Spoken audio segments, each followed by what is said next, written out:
đẹp lắm.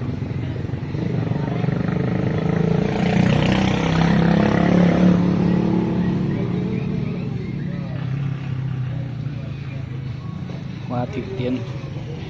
Chậu thủy tiên này hình như là mới bỏ đây à? Đó.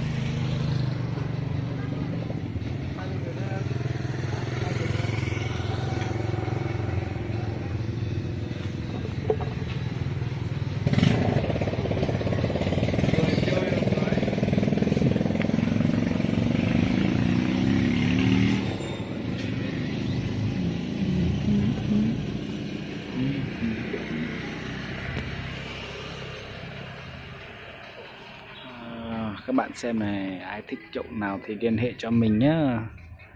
Đấy, chậu nào đây à? Bạn nào thích nháy nào thì có thể liên hệ cho mình nhé.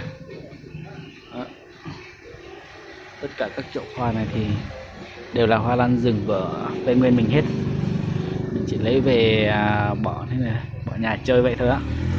Nhưng mà nếu mà bạn nào thích thì có thể liên lạc. Nhưng mà thích hoa gì thì các bạn nói luôn nhé. Có thể gửi thì mình có gửi được thì mình gửi cho các bạn luôn, mà hợp lý giá đúng không?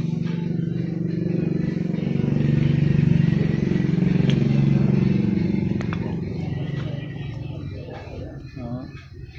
Bạn nào thích cái nào thì có thể inbox nói tên hoa này rồi chậu, mình gửi hình cho các bạn xem. Nếu mà giá hợp lý thì mua. Đó. Thực ra thì mình cũng chỉ biết đi lấy thôi, chứ còn hoa lan gì thì mình cũng không biết đó là hoa lan gì. Đây có mấy cây quý set này. Thấy chưa? Đó. Đấy, đâm chồi mẹ hoa này. Đó, hoa này. Đó. Quá đẹp luôn này. Đây các bạn xem đây, hoa đấy.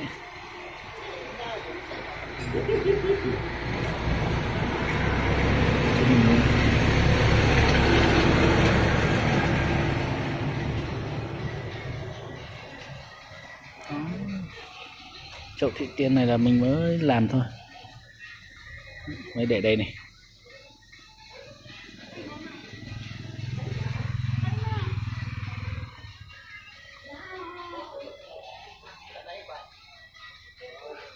Đó, mình chỉ quay đơn giản thế này thôi. Nhưng mà còn sắp tới thì mình sẽ thu thập thêm nhiều loại lan nữa. Trong chỗ mình thì vẫn còn nhá các bạn. Ai quan tâm thì có thể để lại số điện thoại và gọi trực tiếp cho mình qua số điện thoại 0167 821 8356 thì mình có gì mình sẽ tư vấn cho các bạn. Mình gửi hình ảnh cho các bạn xem, và nếu mà các bạn ưng thì các bạn chuyển tiền cho mình thì mình sẽ gửi lan cho các bạn nhé. Tạm thời thì mình để thế này thôi. Gặp lại các bạn vào những video sắp tới nhé.